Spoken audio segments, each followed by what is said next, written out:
What's up, guys? Welcome back to another episode of This is Oklahoma. Mike Haney here, your host, back with another episode, number 12 in our golf series. Today with me, I have Director of Instruction at Southern Hills Country Club, Mr. Rody. Thanks for coming in, mate. Thanks for having me. It's crazy time at the moment, I'm sure. Being a country club, I'm sure you boys have been open, but obviously, having to clean a bunch of things. I know I watched senior social media and you're doing a lot of stuff from home in the backyard and adding value to everyone that's out there that doesn't live at a country club. So for everyone else, I really appreciate that on everyone else. Sure. Yeah, it was an interesting time and fun to get to do some of those things that we wouldn't normally do. So it was kind of neat, but glad to be back open and back to our semi-normalcy, we'll say. Oh yeah, definitely. I think everybody's buying putting mats and hitting nets and everything, and now everybody has a golf course in their backyard, right? Yeah, exactly, for sure. Awesome. Well, everyone that follows you, knows that you're at Southern Hills now, and was at Gaillardia before that. But let's go all the way back. Like, where does golf start for you? So for me, right after I played 4 years of college golf at Southwestern College in Winfield, Kansas, and left there. And pretty quickly after, got to work in the golf business at a club out in California called Madison Club. Mm-hmm. And so started there and got to kind of hang around Mike Abbott and Hank Haney, who were teaching some lessons there to some PGA Tour pros, and that kind of created an inspiration for me to kind of be like them. And migrated my way to Texas. Spent a couple years at a club called Spanish Oaks in Austin, and around some pretty cool guys there. Got to see some good teachers, and it really probably kicked off when I went to Dallas, Texas, at Brick Hollow when I was 25, and I worked there for about 4.5 years.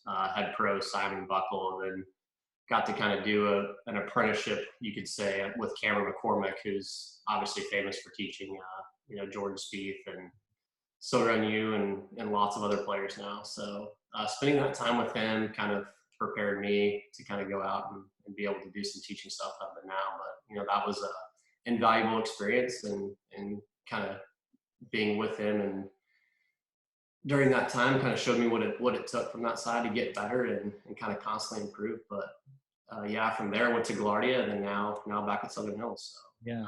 Good to be back in Oklahoma where I grew up, and great opportunity. Pretty good resume of places that you've checked off the list and worked at, right? When you go down the list in your resume, you're like, oh, Brook Hollow, Spanish Oaks, and yeah, it's not a bad bunch of golf courses, right? For sure. We're very lucky, for sure.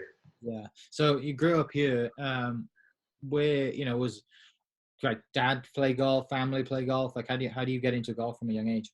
Yeah. So when I was really young, my dad's been a golfer his whole life, and so I kind of just hung around him. When I was 7, we moved to Oak Tree Country Club, and so we were on 11 at the East Course, and I kind of just started playing golf a little bit out there with him, and then before I knew it, I was just out there playing golf either by myself or some other kids at the club that lived out there, and basically just playing golf every single day. Kind of got good just because we lived there and there was really nothing else to do. It was normal for us to walk out and play a bunch of golf. It's come full circle. I actually just got back from watching a bunch of my high school players at the Oak Tree Junior Invitational today at the course where I grew up. So it's deja vu city for me right now. But yeah, that was the big thing for me. I grew up playing there around a lot of good players, and I kind of just almost got better from being around them and just played a lot of golf really quickly. Yeah, that's one thing that people they ask me, like when I was a kid, they say, how do you get better as a kid? And it's always like playing golf with people who are better than you, right? Or older golfers. I mean, golf's one of the sports you grow up really quick playing around. But yeah, if you can get around better players, regardless of how old you are, as long as they don't mind you being around, then it's definitely the best place to learn. So had fun obviously at college, and then golf was always on the mind as a career. Yeah, it was interesting. Golf has kind of always been my thing. I played competitively since I was 11, and I'll tell kind of a funny story, but about what you said about being around players that are better. I was probably about 10 or so. I thought I was at Oak Tree. I thought I was pretty good. I was kind of shooting at the time there, mid 40s was pretty good for a 10-year-old. That's no longer really elite for a 10-year-old anymore because there's some really good 10-year-olds now. But I played golf in it was the junior club championship with Taylor Palmer, and I think he shot like 74, and I think I was somewhere in like the low 90s, and I kind of figured out that wow, I can get a lot better, and this guy's really really good. So that was pretty cool. But I've always kind of started playing those junior events. Then I started playing some South Central Oklahoma section events as a junior. That helped me get better, and then kind of played a few AJGA events when I could get in. And after college, I was probably unsure for about 2 months or so. I had this 9-to-5 job for about 2 months, and then I was like looking up tournament results every day and trying to figure out stuff to play. And I kind of realized like I'm probably doing the wrong thing. So it was really quick for me, after that month span after college, I think I want to go do something with golf. But that's really all I've ever thought about, and all I still think about too. So Yeah, it's always been on the mind since very, very young age, for sure. it's crazy to look back and think, what if you hadn't realized that early on in the 95, where you'd be, right? And then For sure. Yeah, absolutely. Through just taking that route from that age and seeing the things that you've seen and places you've been, like they obviously, different stage of life, they might not have been there. So Totally. For sure. Awesome. Obviously recently, you guys have I guess in the last month or so that's been announced that you're going to get is it the PGA Championship 20? Yeah. 2030. Yeah, and that's, last one was it 07? Yep, 07. And then I think there was a USM maybe in 09. I think I looked. Yep. A while then since a goal, since a big event. Was it obviously I assume the members were happy to have that back at a tournament back at the golf course? Oh, for sure. Yeah, they're stoked just to kind of show off the club, especially the new changes. Gil Hansen's come in and redone the course, and it's been open for about a year now, but totally different golf course, added a lot of length, some runoffs on the greens. It's really, really a lot different than people will remember seeing it back in 07 for sure. So it'll be cool to showcase it. And then next year we'll get kind of the preview of that for the 2021 senior PGA. So. Oh, nice. I didn't know that. Yeah, so that'll be kind of that preview. I think it'll be pretty exciting for people to go out and obviously watch it and see it on TV too. Yeah, you mentioned lengthening the golf course quite a bit. With just golf in general going, the longer way now, and some of the golf courses I grew up playing back in Wales, like they've held senior British Opens, but they could never get a real Open because they're not long enough, right? Yeah. I think we lose so many great golf courses like that, and I'm sure the same out here if you don't do the work that is needed. But I had a guys that do the podcast with me. One of the guys asked, he said, is it possible to still make it on tour if you don't hit it over 300 yards? Yeah. And I think you can, but obviously, there's a significant advantage. But I know a lot of the guys that you teach, they send it. Like Quaid hits it a very long way. Yeah. And I'm sure you've got some others that are coming up that really bomb it. But I'd be interested to hear your thoughts on that. Like, what do you think? Are you teaching speed and power over accuracy or what? Yeah, 100%. The stats basically show, it's kind of a cool thing for the listeners here, but there's distance versus accuracy at about a 2-to-1 ratio. So if you're hitting driver and you can pick up, let's say you pick up 10 yards and you lose on average maybe 3 or 4 yards of accuracy, then you've improved. Yeah. So that's kind of a good barrier. And then you start looking at some PGA Tour speed averages, and you start looking at the money list, what the top 5 distance guys do versus the top 5 accuracy guys. And I think that the answer is probably, if you don't hit 300, the answer is yes. You can still be a Zach Johnson out there. But if that happens, you've got to be really, really good at something else. You've got to have a superpower. You've got to be unreal at wedges or unreal at putting or the best short game on the planet. You've got to be very, very good at something that can kind of offset that for sure. Yeah, definitely. And I think, everyone that kind of follows you on social media or either follows, the guys that you coach, you've got a group of very good players and that are, not on tour yet, but they're definitely heading that way. I'm sure you've got some other kids that are in high school that, super special as well. What's it like being a coach and having a player that's, because growing up, every coach, I guess, desires to have that one player like, Cameron McCormick has Spieth and goes on tour and his life has changed, right? Like, and being a coach like that is, I assume your ultimate goal is to have players that are on tour, right? That's like the pinnacle of what you do. Yeah, I think that, for me, I interact with so many different players, whether they're, members of the club that are beginning playing golf, or Quade Cummins, Austin Eckroat, Gaillardia, and those guys that are kind of, top end game. Started working with Hayden Wood a little bit too, who's starting to play professionally.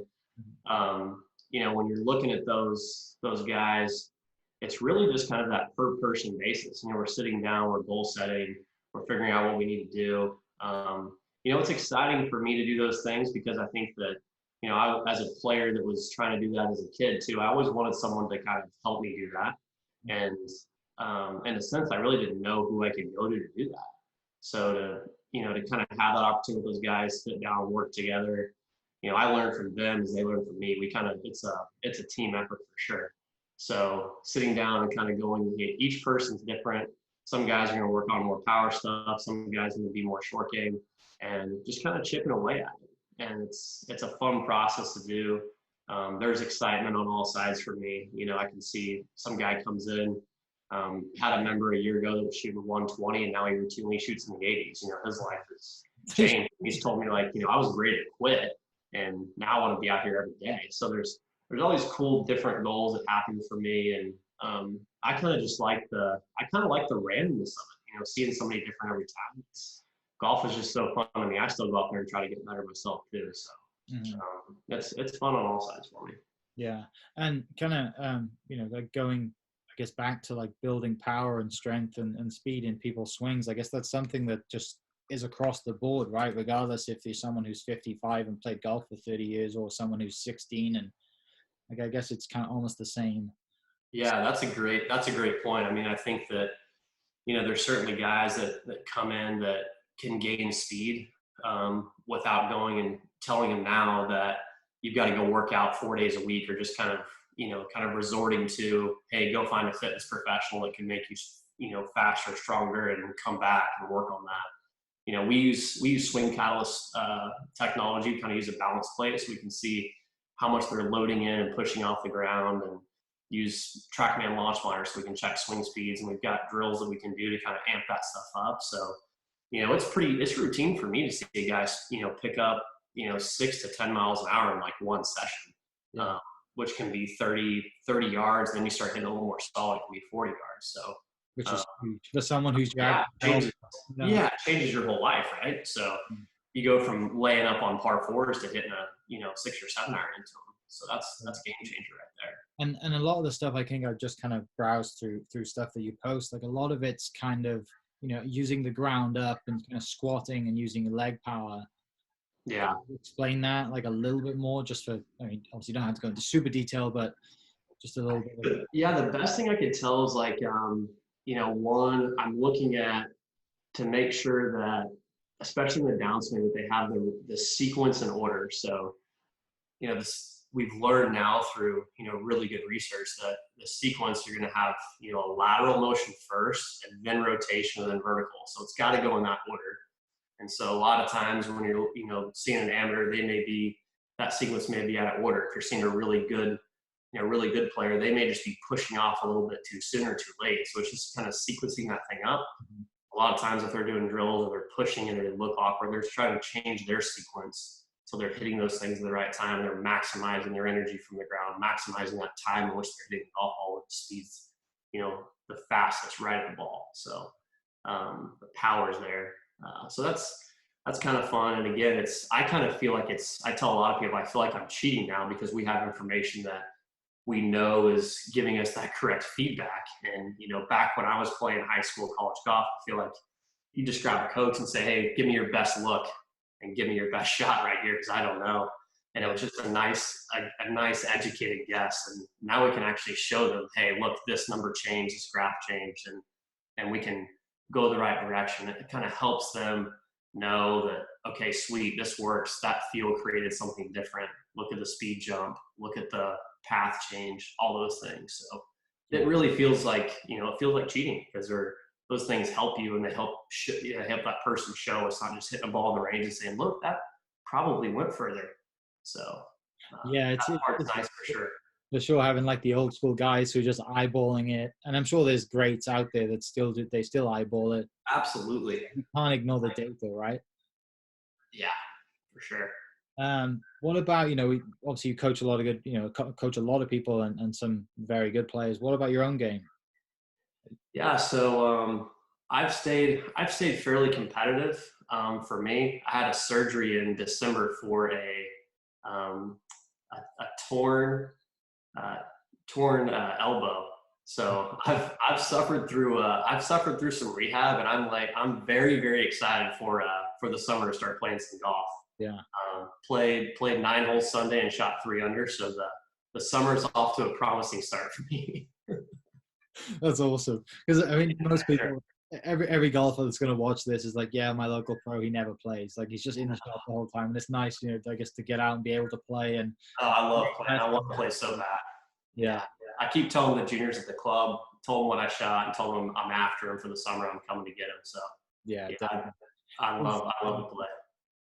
And I think a lot of people listening who are golfers, like I don't think just golfers in general don't practice ever, but when they do practice, they don't practice well, right? They don't simulate competition. They just go out, they wipe 500 golf balls down, hitting downwind down the range and think they're done. But right. From a coaching perspective, what are you kind of pushing the players to do in practice when they're on their own and they just, and I'm sure they've got a log and goals and stuff to work on, but is there any specific competitive drills that you kind of go to? Yeah, I would say first of all is like, I think people think they're working on form, and they usually are either probably overworking it or, doing it at a pace or a speed where they can't really work on it. So for me, it's kind of like a progression system where, you have a swing, you can call it your slow swing, your level 1 swing, where you're just trying to get those feels and positions, absolutely correct. You're not trying to do a big overdo. And then you've got a level 2 swing where you can do it at 1 speed, no pauses, and you can hit a couple good shots that way. And then you migrate into a level 3 swing where you start to get those feels, all together, and you can feel the difference, and you're not just swinging and thinking, hey, I'm working on it, and it looks just like the old swing. So for me, it's like 1, 2, 3 good shots with each, and you're done. So there may be some days where your form work might take 10 minutes, some days it might take you 30. But don't sit up there with one club at full speed hitting 50 shots and thinking that you're doing it. Work back and forth between those levels, push feels, do some pause swings. It's okay to hit some wild shots when you're pushing those feels. And then, like you said, do some skill stuff. So for us, we call it field goal drills, where we're doing routines and picking 2 targets on the range, a left post and a right post, and don't let that ball finish outside the post. Create different environments, right pins, left pins, and then just kind of work through the bag. For some players, it's like, try to hit 1 out of 3 of the shots in the field goals. And then for the more elite players, they're trying to do 3 out of 4 with a little tighter field goals. So just kind of, it's similar practice, but kind of varying per skill level. And also giving them fun things to do, do short game stuff. Don't be afraid to go out on the golf course and play 9 holes from 60 to 80 yards and try to shoot under par. Yeah. As much as that, because you want it to be fun. You don't want it to feel super time consuming, super monotonous. You want it to feel like, hey, I can go do this in 15, 20 minutes and be successful. It's not going to take me, this isn't a 4-hour prescription where it's literally impossible. I'm just going to have to punt and not even give it a shot. So my big advice for guys would be, get with your local professional and create that environment where you can be successful. Give yourself, those level swings where it's, say, 10, 15 minutes of practice, so it's actually achievable, and not tell yourself, I'm going to get the balls for 2 hours tomorrow and figure this out. Yeah. And those who are married are like, that's perfect, right? I can't be golf for 7 hours. Absolutely. Yeah, like some of the mid-ams out there who still want to play golf like myself. Yeah, for sure. I have a question from a friend of mine, Jason Smith. Jason's got 2 young daughters that both love to play golf, and he said, what do you think are some of the best practices for a parent to interact with their child who golfs in like a coaching and teaching perspective? Yeah. So I think some of the best things you can do is play games, and my answer there would be do a putting game with them. A putting game, a chipping game, a very kind of short game type game where you're playing small golf in the sense where they can score. And if they're just starting out too, make them have a par 3 and you have a par 2 in putting. Sure. It can be as easy as that. And that way they feel like that they can be competitive and they can win, and it's fun. And it's not something where it's like, hey, I've got no chance because dad's making 2 on the hole and I'm making 5. Mm-hmm. So make them have a par 5 on the putting hole. Mm-hmm. I've got a 7-year-old boy and a 4-year-old boy. And so we go out in the backyard and we'll play foam ball chipping to different cones, and they both have different pars, and we kind of compete. My 7-year-old has the same par as I do now because he can beat me. But the 4-year-old gets a par 3 on the chipping hole, and we have par 2. So right. they like that, and they don't even realize they're getting better because they're just having fun playing games. Yeah, awesome. Well, I have just a little more questions, and then we'll finish up. Favorite golf trip you've ever been on? Favorite golf trip I've ever been on? And that's really tough. I'm gonna go. I took a Chicago golf trip in 2014 with my old boss from Brook Hollow, Simon. He pulled me last minute. There was a spot that opened in this Laurie Children's Pro-Am, and we got to go play. We played Shore Acres the first day in this pro, and then the next day we played this really old school club in Chicago called Onwincia. Mm-hmm. I'd never seen it before. Played with this really cool group of guys there. I ended up winning the pro-am of the event with like some really stout players. And then the third day we played Chicago Golf Club. So just a really kind of old school special place. I'll probably always remember that one. So that was probably my favorite. Yeah. Place you haven't played yet that you want to? Gotta be Augusta National for sure.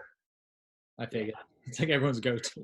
Yeah, I'm tempted now because I've had a couple kids play in the drive, chip, and putt there. And so I've got to watch them play, which is really cool, but I'd like to maybe play it too. Yeah. Are you more of a traditional golf fan or like the casual kind of, it's from back home, like, being in the UK, everyone's traditional, like not spikes, but like golf shoes, slacks tucked in, like the full thing. Whereas like casual out here, I mean, you're out some of the places you're playing in jean shorts. Yeah, I'm probably traditional. I'm probably traditional with like a tiny bit of modern in there, but mostly traditional for sure. Yeah. Anybody coming up that nobody knows yet in Oklahoma that we should keep our eyes on in the future? Yeah, I'd give, if we're going to go, let's talk high school. So I'd probably say Will Sides and Drew Mabry. I'll give it to them both. Will Sides is starting to play some really good golf. Drew Mabry had a back injury for a year, so he's been off a year, just starting to play again and starting to play really good. So those two boys for sure. Yeah. I saw today that Kevin Na released that Tiger is going to be the next Ryder Cup captain. I did not see that. I don't know if it's real, but I saw it probably 15 minutes before we started recording. I'm like, oh. So 20, whatever that is, not 21 or something like that. So it'd be like 2023 or 2022. So I think it was 22. It was like the next. Yeah. The thing I saw today was that Rory wants to play the Ryder Cup in 2021 because he doesn't want to play without fans. So yeah, we'll see if the golf world's going to listen to Rory on that one. That would be legit. Did you watch the match this weekend? Yes. What do you think? The whole thing. So I like it, but I don't like it as much as a real regular golf tournament. Right. But I bet there's some out there that like the fact that it's that's a little different. They get to interact, but I kind of like the heat and the pressure of like the real major, real tournament. Mm-hmm. Feels a little too lax for me. Yeah, I listened to No Laying Up did a recap podcast on it, and I listened to what they said, and one of the things they said was they wish that Thursday and Friday rounds of a real tournament were pre-recorded and produced like the match was produced. I like that. You just watch like a 2-hour segment of the golf tournament and see all the, which I could do that. It's a pretty good idea. So yeah, we'll see what happens, but it was definitely a lot of fun, and it's great to have everyone mic'd up. Yeah, for sure. Glad that they started to play a little better. I wish Tiger was a little more interactive. I feel like when it got tight, he started getting pretty tight-lipped and pretty focused. I wanted to hear him give some trash talk back to Phil. He was staying pretty quiet. Yeah, definitely. Favorite golf movie? Tin Cup. Yeah, I agree with that. It's got to be, isn't it? Yeah, just Such a good movie. music's good. Kevin Costner's good. Good movie. Yeah. All right, I'm going to finish with this one, and I'm throwing this one in last because if I threw it in first, it might set a bad tone for the interview that we've just done. But this is from Blake Jackson. He's one of the guys who does the podcast with me, and he said, "How close do you park next to Roger Wheeler's parking spot where he died?" Oh wow, I don't know his parking spot out there. Okay, because I checked the date, and it was 1981, May 27th. So that's tomorrow. Oh wow. So this will go out tomorrow. So that'll be everyone listening. That'll be today. Would be the day that he died. So that he's throwing that in there because that's crazy. I need to figure out his parking spot. Yeah, he's like, just ask him where he parks, and is it next to that spot? But anyway, probably not because it's pretty far away. Yeah, I thought I'd leave that one to last. But Nate, it's been a pleasure. Thanks for your time. I know it's a super quick 25-minute little chat, but a lot of valuable stuff in there for everyone listening. And I'm sure everyone would love to come up and play Southern Hills sometime in the one day in their lifetime. Maybe they get that chance. But really, I hope you get back fit soon. Hope you get down to playing a lot more golf and competing, and we actually get to play in some events this year. Absolutely, that'd be awesome. So awesome. Everyone can follow you on Instagram at, Rody PGA, right? Yes, sir. Awesome. And if people listening can't listen to my accent, I'll put that below so they can tag you and stuff. But sounds good. Thanks for having me very much. I appreciate it. Definitely. Thanks so much. Thank you. Bye-bye. See you.